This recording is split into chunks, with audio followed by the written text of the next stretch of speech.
Excellencies, Your Excellencies, ladies and gentlemen, I know that one day we will have complete knowledge of the complex interactions between food, health, and the environment. We will have integrated guidelines for healthy diets from sustainable food systems. We will have global and local policies with effective incentives to ensure public adherence to these guidelines. And the most thriving and successful companies will be the ones selling genuine Happy Meals, where the happy isn't the plastic throwaway toy at the bottom of a box, but the creation of shared values along the entire value chain. Happy cows, happy communities, happy and healthy customers. This is the promised land. In our imaginations, in research labs, in business plans, in political manifestos, we are already there. Unfortunately, there is an existing gap between theory and practice. We will bridge that gap. It's not a question of if, but when.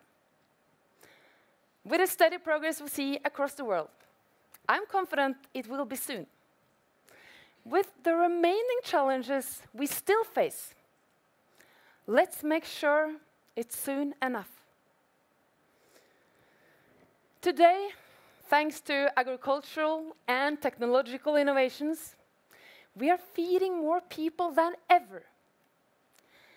At the same time, current food production causes major environmental challenges, threatening current food security. It drives climate change, threatening future food security.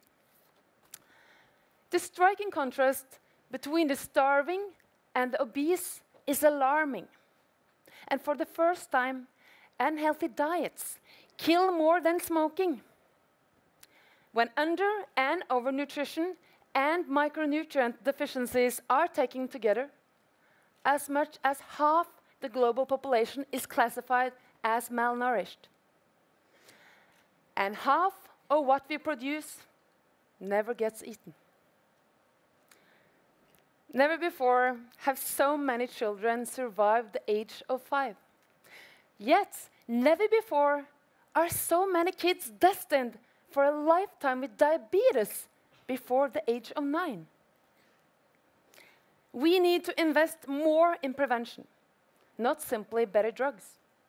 Prevention is a much better strategy than treatment, both for our health, for the environment, and for society's wallet. But transforming the global food system is a huge task. We need structural mechanisms to enable individual efforts so that the world's 7 billion people, more than 9 billion in 2050, all can make a small positive change each time they sit down to eat.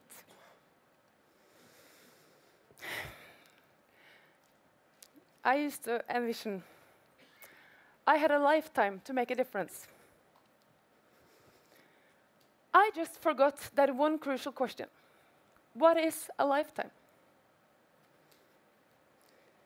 When we met here last May, I imagined I had at least another 50 years to make the world a better place. But half a year ago, all of a sudden, I had to ask myself, how much change, how much positive change can I create in only 1 year? And for those of you wondering, I didn't pick this haircut by choice. Just say I traded my ponytail in for new bone marrow. For a long time, much like we all have chosen to ignore clear signs that our ecosystems are reaching fatal tipping points, I myself had refused to acknowledge that my own body was turning into my worst enemy. In October, I was diagnosed with a life-threatening autoimmune disease. 5 years ago, a cure for this disease wasn't even heard of. And that's why some have said me even being here today is a bit of a wonder. I say it's the result of two things: persistent goals and scientific breakthroughs. Indeed, thanks to these, I am living proof that whatever seems uncurable or unimaginable, it doesn't have to be impossible. So far, my experimental treatment has been successful, and my life expectancy is more or less back to normal. And looking back, I'm pretty much the person I used to be. Except for one thing. I have kept that 1 year perspective. And here's my take-home message.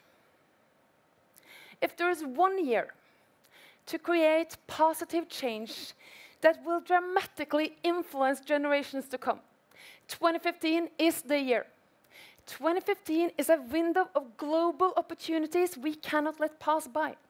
2015 is the year the UN defines its new Sustainable Development Goals. 2015 is the year leaders will meet in Paris to agree upon a binding CO2 emission target. And 2015 could be the year several of our ecosystems reach their tipping points.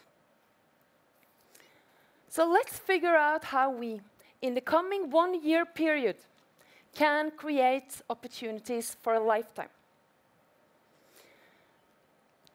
To get there, the promised land, we need new tools and indicators. We need an integrated frameworks, and we need tangible targets.